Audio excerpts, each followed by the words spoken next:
오늘의 정치권 이슈 현근택 전 민주당 상근부대변인, 김병민 전 국민의힘 비상대책위원 두 분과 분석해 보도록 하겠습니다. 안녕하세요. 안녕하세요. 먼저 월요일 뉴스 1번지의 문을 여는 공식 질문입니다. 대선 레이스가 점점 가열되고 있는 이 상황. 오늘 월요일이기 때문에 이번 주 가장 주목해야 할 대선 레이스 관전 포인트 어디에 있다고 보시는지 차례로 여쭤보겠습니다. 저는 김동연 전 부총리가 이제 오늘 책을 내고 어찌 보면 이제 거의 사실상 출마 선언하는 것 같은데 저는 아마 이번 주에 출마 선언하지 않을까라고 예상해서 김동연 부총리의 출마 선언 이번 주에 아마 관심 가져야 될 대선 관련 주제로 뽑아봤습니다. 예. 김병민 의원께서는 어떻게 보세요? 전 윤석열의 변화라고 얘기를 하고 싶습니다. 지금 같은 상황으로 쭉 선거 국면들을 가져갈지에 대한 궁금증들이 커져가고 있는데 최재형 전 원장이 당에 입당하고 속도를 내고 있는 만큼 지금과는 좀 다른 변화가 필요하다는 목소리가 많기 때문에 이번 주에는 좀 뭔가 사람이건 정책이건 획기적인 변화의 순간들이 윤 전 총장 측에서 나오지 않을까 생각합니다. 예, 김동연 전 부총리 얘기도 그렇고요. 윤석열 전 총장 관련 얘기도 계속해서 저희가 좀 깊이 있게 좀 더 자세히 분석을 해보도록 하겠습니다. 먼저 여론조사 결과 오늘 나온 게 있어서요. 차기 대선 후보 적합도 얘기부터 하시죠. KSOI 한국사회 여론조사연구소 여론연구소에서 지난 금요일이랑 토요일 이틀 동안 조사한 결과입니다. 화면 보시면요, 지난 좌측이 이제 지난주, 그 우측이 이번 주에 대한 그 조사 결과인데. 윤석열 전 총장과 이재명 지사가 좀 주춤하는 모양새입니다. 그리고 반면에 이낙연 전 대표가 상대적으로 좀 오른 폭이고 주목할 만한 또 다른 포인트는 최재형 전 감사원장이 아닌가 싶은데 지난주 이제 국민의힘 입당 이후에 5%를 넘는 지표가 나왔습니다. 전반적으로 먼저 여야의 현재 1위 후보죠. 윤석열 전 총장과 이재명 지사의 지지율 추이에 대한 현근택 전 대변인의 말씀을 듣도록 하겠습니다. 윤석열 총장이 좀 이례적이에요. 사실은 그렇게 굉장히 어찌 보면 악재가 많이 나왔잖아요. 나왔는데도 불구하고 지지율이 떨어지지 않았거든요. 오히려 소폭 올랐습니다. 이건 이제 생각보다 사실은 지지율이 탄탄하다고 볼 수 있는 거죠. 지금 야권에 특별한 주자가 없는 상태에서 대부분의 야권 지지자들은 아마 윤석열한테 다 몰려 있는 게 아닌가라고 보는 게 맞는 것 같고요. 지금 이재명 지사와 이낙연 전 대표 간의 격차를 좀 줄어들고 있거든요. 이재명 지사 좀 줄어들고 있고 이낙연 대표는 좀 올랐고 그러면서 이 격차가 줄고 있는데 이거는 아마 네 번의 TV 토론, 특히 아마 이재명 지사 같은 경우 바지 발언 이후로 굉장히 여성이라든지 이런 데 좀 지지율이 많이 좀 떨어진 것 같고 그에 비해서 사실은 이낙연 대표 같은 경우에는 예전에 총리할 때도 생각해 보시면 아시겠지만 국회에서 아주 짧고 명확한 답변으로 좀 많이 주목을 받았거든요. 대정부 질문에서 굉장히 맹활약을 했었죠. 그렇죠. 원래 언론인 출신이고 이러니까 방송도 많이 하고 또 말을 이렇게 길게 하지 않고 이러면서 결국은 토론회 과정에서 좀 많이 점수를 딴 것 같고요. 또 최근에 보면은 호남 원래 전남에서 국회의원도 오래 하셨고 도지사도 하셨으니까 전남에서 지지 기반이 있다고 볼 수 있는데 전남을 중심으로 한 호남에서의 지지율, 그다음에 여성들의 지지율을 좀 이제 흡수하면서 격차를 줄이고 있는 게 좀 중요한 포인트인 것 같습니다. 지난주에 국민의힘에서는 보수 야권에서는 최재형 전 원장의 입당이 가장 눈길을 끌었던 정치 이벤트 중에 하나가 아닌가 싶은데요. 그래서 최재형 전 원장의 지지율 추이가 이전과 이후 어떻게 달라질까 참 많이 관심을 모았는데 예상했던 정도입니까? 아니면 그보다는 좀 더합니까? 아니면 못 미칩니까? 어떻게 적당히 예상했던 정도가 아닐까 싶습니다. 왜냐하면 언론 노출 빈도가 상당히 높았죠. 거의 모든 보수 정당의 대통령 선거 뉴스를 최재형 원장이 다 독식하다시피 했고 주말에는 또 봉사활동 등을 통해서 최재형의 이름과 그리고 캠프가 움직이고 있는 모습들을 윤 전 총장이 대비시켜서 보도가 되기 시작합니다. 그러니까 최재형 원장을 잘 모르던 사람들도 국민의힘에서 새롭게 뜨고 있는 주자구나라고 하는 인식과 함께 어느 정도의 여론조사에서 반영이 되지 않았는가 싶고요. 마의 5%라고 얘기를 하게 되는데 그래도 한번 해볼 만하다라고 하는 수치인 5%를 넘어선 게 최재형 전 원장에게는 굉장히 고무적인 얘기일 겁니다. 근데 누군가가 뜨게 되면 이를 인해서 상대적으로 불편함을 보게 되는 후보들이 있을 건데 윤 전 총장의 표를 갖고 간 것이 아니라 국민의힘 내부의 표에서의 서로 간의 이해관계가 엇갈려 있는데 홍준표 전 대표, 유승민 전 의원의 지지율이 소폭 하락하게 되는 모습들을 보이고 있거든요. 지금까지는 최재형 원장 당에 들어와서 환영한다 이렇게 박수치는 모습이지만 대권 주자들에서는 무한 경쟁이니까 이제 올라가려고 하는 최재형 원장에 대해서도 혹독하게 기존 대권 주자들이 검증의 공세를 펼치지 않을까 싶습니다. 내부에서는 또 최재형 원장 개인적으로는 좀 새를 좀 만들어가는 것도 중요한 과제, 그런 시점이 아닐까요? 네, 국민의힘 내에서 현역 의원들 그리고 원에 있는 인사들까지 당에 들어왔기 때문에 캠프를 구성했으면 그다음 덩치를 얼만큼 키워나가는가가 최재형 원장의 정치력을 보여주는 시험대기도 할 겁니다. 지금 현재는 김영우 전 의원의 인선을 참 잘했다 이렇게 평가하는 분들이 많은데요. 본격적인 새 확장에 나설 수 있는지가 궁금해지는데 아직까지는 윤석열 전 총장 유력한 지지를 받고 있는 윤 전 총장이 바깥에 있는 만큼 성급하게 한쪽 진영으로 움직이고 있는 원외나 원내 인사들을 찾기는 그렇게 쉽지는 않을 것 같다는 생각입니다. 이번에는요, 다른 여론조사 기관의 오늘 나온 여론조사 결과입니다. 리얼미터가 조사한 문재인 대통령 국정수행평가에 대한 지표인데요. 긍정평가가 상당히 많이 올랐습니다. 이것이 지금 집권 후반기 임기를 얼마 남지 않은 상황에서 저런 추이를 보여주는 것이 글쎄요, 좀 흔한 일인지는 잘 모르겠습니다만 어떻게 보고 계시는지 궁금하고요. 그리고 어떤 요인들이 좀 작용했다고 보시는지도 여쭤보겠습니다. 상당히 이례적이죠. 왜냐하면 예전 아마 기억하시겠지만 보통 집권 5년차 뭐 1분기, 2분기 넘어가면요. 보통 20%대, 10%대가 주돼 있습니다. 예전에 뭐 노무현 대통령, 김영삼 대통령도 마찬가지고요. 박근혜 대통령 거의 한 자릿수로 떨어졌었고 그나마 좀 높았던 게 아마 김대중 대통령이 비슷한 시기에 아마 33% 정도였어요. 그러면 45%라는 거는 대선 당선될 때 41%보다 더 높은 거잖아요. 그 원인이 제가 봤을 때는 아마 이 민주당 대선 경선 과정이 본격화되면서 컨벤션 효과가 좀 있는 것 같습니다. 실제로 왜냐하면 민주당이 실망했던 분들이 어찌 보면 지금 굉장히 그 선거인단 모집을 활발하게 하고 있거든요. 아마 제가 보기에는 당원까지 합치면 한 200만 넘을 것 같아요. 그만큼 이 관심을 받고 있어서 돌아갔던 약간 집 나갔던 토끼가 돌아온다 그럴까요? 약간 그런 의미가 있는 것 같아요. 그러면서 약간 이 경선 흥행, 그다음에 아까 어찌 보면 이제 이 정권 교체 되는 거 아닌가 이런 불안감도 있어서 원래 전통적인 문재인 대통령 지지자들, 민주당 지지자들이 아마 돌아오고 있는 게 아닌가. 그게 아마 전 지지율 회복되는 가장 큰 원인인 것 같습니다. 그리고 지금 어찌 보면 굉장히 코로나 엄중한 시국이지만 부동산 문제는 다 인정하는 거잖아요. 잘못했다고 했는데 그거 이외에 다른 분들은 또 보면은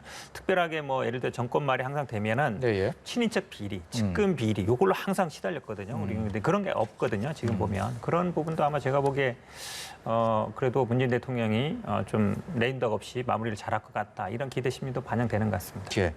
정당 지지도도 함께 나왔습니다. 정당 지지도의 특징은 지금까지는 최근 들어서 국민의힘이 굉장히 힘을 많이 받던 모습이었는데 상승세가 약간 주춤했습니다.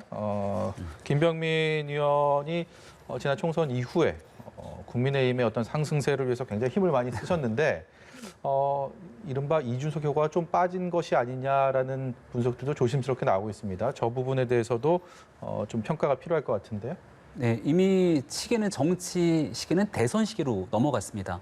더불어민주당은 컨벤션 효과 덕을 톡톡히 보고 있는 것이 아닌가 생각이 되는데 이재명 후보와 이낙연 전 대표의 상승 국면으로 인해서 이게 일방적인 독주 체제라고 보기 어려운 상황으로 치닫게 됐고 결국은 안에서의 네거티브 공방들이 거칠게 나오곤 있지만 지켜보고 있는 국민들 입장에서는 누가 될지 모르는 흥미로운 구도들이 함께 나타납니다.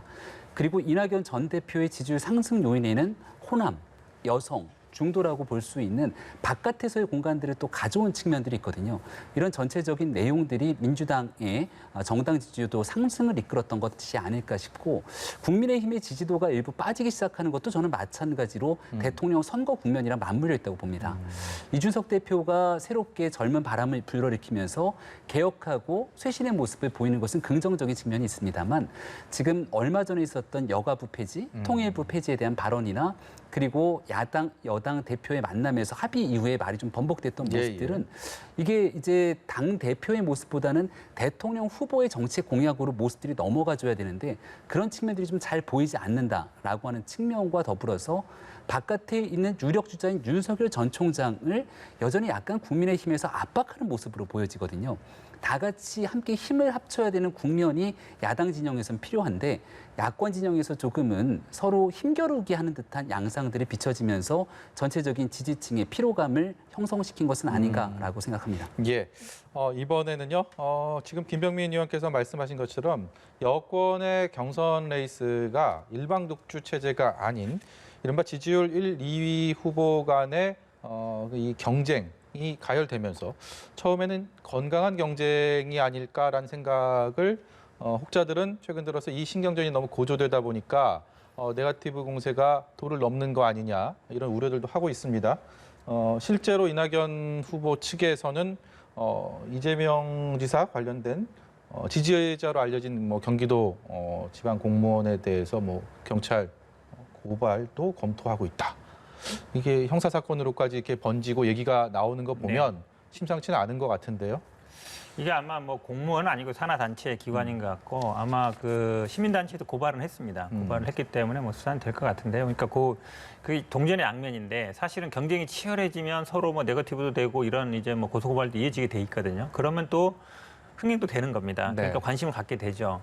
어찌 보면 처음에는 굉장히 심각하게 끝나는 거 아니냐 그랬는데 이낙연 후보가 선전하면서 굉장히 이제 스포트라이트를 받고 있어요. 그러다 보니까 정당 지지율도 오르고 지금 국민의힘에는 어찌 보면 당내에 마땅한 주자가 없고 계속 어찌 보면 입당할 거냐 말 거냐 이거 지금 몇 달째 얘기하고 있으니까 흥미가 없잖아요. 그렇긴 한데 아마 그래도 좀 이제 지도부라든지 이런 데서 이런 걸 좀 인식하고 좀 이제 연기 얘기도 나오는 게 좀 이 불을 좀 식히는 의미는 있을 것 같아요. 지금 아마 이제 3주 얘기 나오다가 아마 4주 정도 연기되는 분위기로 가는 것 같습니다. 4주 되면은 아마 한 달 정도 연기되는 거잖아요. 그럼 아마 10월 초 정도로 가는 것 같은데 그래도 이 연기 한 3, 4주 되면서 좀 뜨거웠던 이런 국면들이 조금 그래도 좀 서로 자제하는 분위기로 가는 것 같아서 저는 그나마 다행이라고 보고 있습니다. 이 연기가 된다면 후보들이 직접적으로 거기에 대한 유불리, 거기에 대한 평가를 내놓기는 사실 좀 쉽지 않겠지만 내부적으로는 왜 평가를 안 하겠습니까? 여기에 대해서 좀 유불리는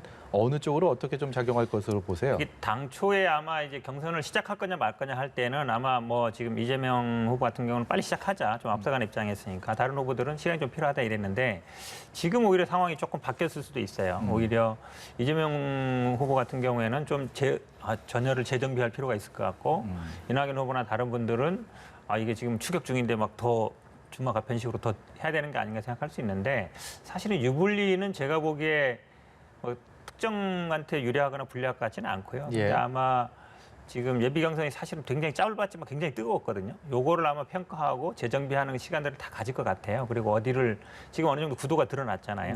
구도가 드러났기 때문에 이거와 관련된 아마 서로 간에 어쨌든 약간 재정비 기간을 가지면서 특정 주자에게 유불리는 제가 보기에는 많지는 않을 것 같습니다. 국민의힘 쪽에서는 이 여권 경선 1, 2위 주자 간의 신경전 어떤 시선으로 보고 계십니까?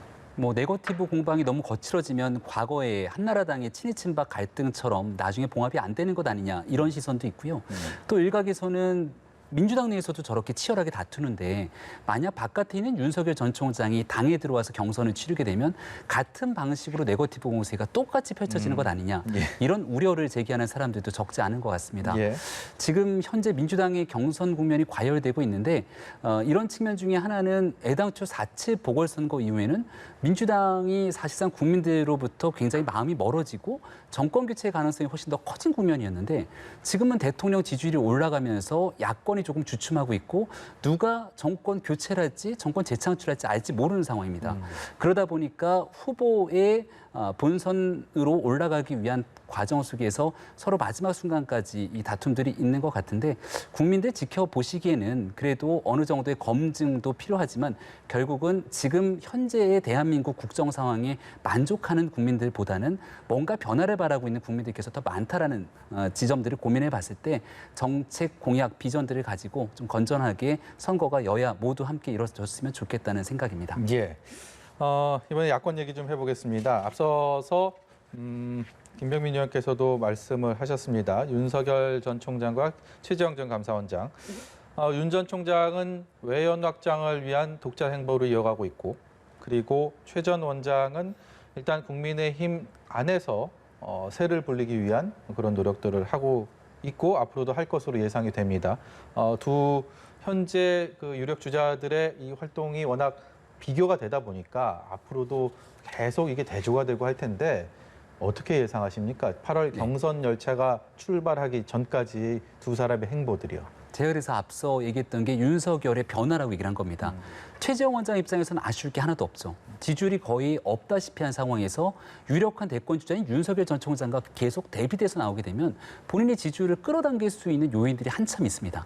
그리고 국민의힘 내에서 마땅하게 독보적으로 튀는 주자가 없기 때문에 여기에서 윤 전 총장과 대비되는 모습으로 당내 지지층들이 형성하게 되면 최재형 원장 입장에서는 뭔가 해볼 만한 동력들을 확보하게 되는 거죠. 하지만 윤석열 전 총장 입장에서는 지지율이 한참 낮은 최재형 원장과 비교되는 모습들을 가져간다는 건 본인의 새로운 색깔과 모습들을 드러내지 못했기 때문에 여기에 같이 얽혀 들어갈 수밖에 없는 것이거든요. 그렇다고 지금 와서 최재형 원장이 들어갔는데 국민의힘에 들어가기도 어려울 겁니다.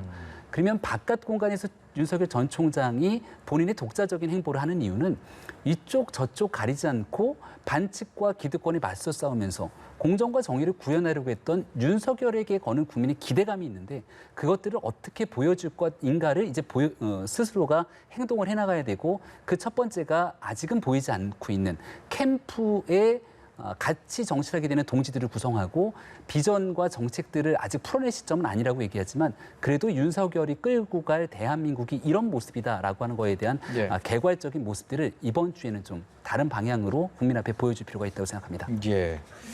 만약에 캠프에 계신다면 어떤 조언 해주고 싶으세요? 저는 윤석열이 듣습니다라고 하는 시점들을 쭉 가져가고 있지 않습니까? 지금 윤석열 전 총장 입장에서는 시간표를 조금 넉넉하게 설계하는 것 같아요. 그러니까 검찰총장직을 그만두고 자명을 거치지 않았습니까? 자명 이후 정치 참여 선언을 하고 대중 앞에 들어가서 많은 얘기를 듣습니다. 듣는 게 다 끝나고 나면 자 이제 들었으니까 정책을 하나둘씩 얘기하기 시작할 텐데 정치 시계라는 게 그렇게 딱 시간표대로 갈라놓은 것처럼 진행되는 것은 아니거든요. 전원 공격, 전원 수비하듯이 그때그때 이슈에 맞춰서 메시지도 내야 되고 지금은 윤석열 총장이 정책과 비전을 아껴둘 때가 아니라 본인이 생각하고 있는 나라 변화에 대한 설계 방향이 있으면 신속하고 시의적절하게 그 내용들을 밝혀야 되고 그 무엇보다 제일 필요한 건 어떤 사람들과 함께 정치를 할 것인지에 대한 본인의 정치 동지들을 이제는 국민 앞에 하나둘씩 보여주는 데서 출발을 새로 해야 된다고 생각합니다. 황근태 대변인께서는 이 보수 야권의 두 주자 어떤 시선으로 현재 행보를 보고 계십니까? 최재형 원장이 이제 안정적으로 출발하고 있죠. 일단 입당도 했고요. 여의도에 또 사무실을 차렸고요. 김영우 의원을 비롯한 아마 김영우 의원 혼자 가지는 않을 거예요. 정의화 의장이라든지 뭐 주변에 뭐 MB 사람들이라든지 아니면 그런 사람들이 같이 갈 수 있거든요. 그러니까 전 의원이 간다는 얘기는 나중에는 현 의원도 갈 수 있다는 얘기이기 때문에 세력 규합이 좀 쉬운 거죠. 근데 결국은 지금 당장은 홍준표, 유승민 후보의 지지율을 약간 삭감하는 모양이지만 조금 더 가면 아마 윤석열 총장 지지율도 가져올 수 있을 거예요. 그럼 윤석열 총장 입장에서는 지금 혼자 하고 있잖아요. 물론 김영환 의원이 전 의원이 같이 한다고 그랬지만 뭐 어찌 보면 이렇게 영입한 스타일이 아니라 본인이 먼저 간 스타일이기 때문에 다른 분들을 얼마나 뭐 당겨올 수 있을지 모르겠어요. 그렇게 본다 그러면 윤석열 총장 입장에서는 뭔가 확실한 게 지금 안 보이는 거죠. 제가 보기에도 뭐 계속 맴돌고 있어서 사무실도 광화문에 차렸더라고요. 보통은 정치를 하려면 광화문에 있는 분들은 약간 여의도랑 거리 두겠다는 의미인데 원래 뭐 정치를 아주 하다거나 아니면 예를 들어서 옛날에 안철수도 여기 차렸었지만 굉장히 세력이 있어서 사람들이 뭐 다 알아서 오면 모르겠지만 기자들이 왔다 가기도 불편하고요. 의원들이 왔다 가기도 불편하고 결국은 정치는 혼자 하는 게 아니거든요. 보좌관이라든지 참모라든지 계속 있어야 되는데 약간 이렇게 여의도랑 거리 두면서 혼자만의 뭘 하려는 게 과연 얼마나 갈 수 있을지 제가 보기에는 오래 버티기 쉽지 않지 않나라고 보고 있습니다. 네, 오늘 여의도 1번지의 마지막 주제에 대해서 이제 얘기를 해보려고 하는데 찻잔 속 미풍에 그칠 것인지 태풍이 될 것인지 또 다른 주목을 받고 있는 인물이 있습니다. 김동연 전 부총리인데요. 먼저 얘기 들어보겠습니다. 저처럼 34년 공직을 하면서 국가 혜택을 받은 사람이 어떤 식으로든지 미래와 또 우리 나라를 위해서 해야 될 일이 있다면 몸을 던지는 것이 당연한 도리죠. 어떤 길도 마다하지 않고 제가 미래와 또 우리 국민을 위한 길이라면은 헌신을 하는 것이 제 도리가 아닌가 생각하고 있습니다. 환골탈태가 된다면은 정치 세력 교체나 의사결정 세력 교체의 취지에 맞는 식으로 한다고 하면은 같이 힘을 합쳐야 되겠죠. 예, 오늘 오전에 있었던 라디오 방송 인터뷰입니다. 김동연 전 부총리가 과연 대선에 출마를 할 것인지, 출마를 한다면 어느 진영에서 나올 것인지 참 관심을 많이 모아왔는데 앞서서 우리 현근택 대변인께서 김동연 부총리를 이번 주 주목해야 될 인물로 꼽으셨잖아요. 오늘 인터뷰 어떻게 보셨습니까? 나라 위에 몸 던지는 게 당연하다. 이것이 뭐 언론들은 대선 출마를 시사했다라고 얘기를 하고 있습니다. 그렇죠. 그러니까 물론 이제 그 표현 자체는 저는 적당하지는 않다고 봐요. 내가 뭐 헌신을 하겠다는 게 아니라 몸을 던진다 이러면 약간 부정적인 의미도 있기 때문에. 근데 어쨌든 책을 출간하고 이런 정도 말을 할 정도면 출마하겠다라고 결심은 굳힌 것 같고요. 그럼 이제 어디로 갈 거냐가 이제 언론의 관심이잖아요. 근데 이제 보통 뭐 지금 윤석열 총장이나 최재형 원장 같은 경우는 정권 교체 얘기하고 있지만 정권 교체라고 얘기하지 않고 정치 세력의 교체, 일단 의사 결정 세력의 교체라고 얘기하고 있기 때문에 일단 많은 분들이 해석하듯이 제가 보기에도 제3지대에 있겠다라고 하는 것 같습니다. 근데 뭐 책 내용 보진 않았습니다만 아마 현 정부의 뭐 정책이라든지 이런 걸로 이제 비판하지만 그럼에도 불구하고 윤석열 총장이나 최재형 원장만큼 세게 비판하지는 않을 것 같아요. 약간 수정 보완해야 된다 이 정도 갈 것 같아서 그 임팩트 면에서 그러니까 좀 지금 부총리를 그만둔 지 오래됐고 윤석열 총장만큼 그렇게 세게 부딪히지 않았거든요. 그렇게 본다 그러면 제3지대에 있으면서도 본인의 색깔을 내기가 지금 쉽지는 않은 상황이다. 그리고 주변에 누가 있다는 얘기도 아직은 안 들리고 있거든요. 전 의원이라든지 아니면 정치를 하는 사람들이. 그래서 아마 당분간은 뭐 강연을 하든지 이분이 이제 경제 쪽에 원의 전문가니까 강연을 하든지 아니면 뭐 북콘서트를 할 것 같긴 한데 많은 분들이 이렇게 정치를 많이 하세요. 시작을 북콘서트라든지 강연으로 하는데 과연 이런 부분이 과연 옳은 것인가. 결국은 그냥 뭐 일부 대통령이 나가겠다는 사람이잖아요. 뭐 국회의원 하겠다는 사람도 아니고 좀 정치를 어찌 보면 조금 너무 쉽게 생각하는 게 아닌가 이런 생각도 좀 들어요. 그러니까 그래서 할 거면 제가 보기에 확실하게 결정을 해서 어느 방향을 정하고 여당이든 야당이든 해서 가는 게 저는 낫다고 봅니다. 이 밖에서 어찌 보면 이 세 분이 비슷하잖아요. 윤석열은 밖에 있고 최재형은 입당했습니다만 입당한 게 자체가 문제가 되는 거고 김동연 부총리도 이제 세 분이 이제 관료를 하다가 오신 분들인데 이런 분들이 이제 대선의 유력 주자로 된다는 게 제가 보기에 우리나라 정치가 아직도 조금 이 시스템 자체가 제대로 좀 안 갖춰져 있는 게 아닌가 이렇게 보고 있습니다. 우리 정치 발전을 위해서 제3지대 역할도 분명히 좀 의미가 있다고는 볼 수 있지만 지금까지는 제3지대에서의 정치가 사실상 빛을 발한 적이 거의 경험상 없기 때문에 이것이 현실화될지도 궁금하고 김동연 전 부총리의 앞으로의 행보에 대해서도 궁금합니다. 김병민 위원께서 어떻게 보시는지 여쭤보겠습니다. 네, 현실적으로 정치적 성공 가능성이 높지는 않죠. 하지만 김동연 부총리가 꽤 오랫동안 대한민국 경제 문제에 대해서 고민을 하고 또 정치 세력 교체에 대해서 나름의 대안들을 마련하고 지금 본인의 정치 출마 선언을 한 것으로 보입니다. 그럼 김동연 전 부총리가 세력이 없이 쭉 이어가고 있기 때문에 어느 순간에는 누군가와 손을 잡게 될 것이고 김동연 부총리가 손을 잡는 그 순간 어떤 진영에게는 굉장히 큰 보탬이 될 수 있거든요. 그러니까 본인 혼자서 마지막까지 대통령 선거 국면에서 큰 역할하기는 어렵지만 적어도 김동연 부총리가 가지고 있던 고민들이 누군가와 합쳐졌을 때는 굉장히 큰 시너지 효과가 날 수도 있겠다. 저는 윤석열 전 총장과의 연합에서 굉장히 큰 효과가 나지 않을까라는 생각이 드는데 당장 당에 들어가지 않는 윤 전 총장의 모습과 그리고 바깥에서 새로운 정치 세력 교체를 얘기하는 김동연 전 부총리 그리고 아직 국민들이 굉장히 궁금해하고 있지만 김종인 전 비상대책위원장 같은 경우는 김동연 부총리와도 만나서 같이 긍정적인 얘기를 한 적이 있고 윤석열 전 총장과도 한 차례 통화를 했지만 아직 만나는 일들에 대해서 많은 관심들을 가지고 있지 않습니까? 이런 킹메이커의 역할까지 해서 바깥에서의 뭔가의 공간들이 만들어지면 또 하나의 새로운 기대감들이 형성할 수 있을 겁니다.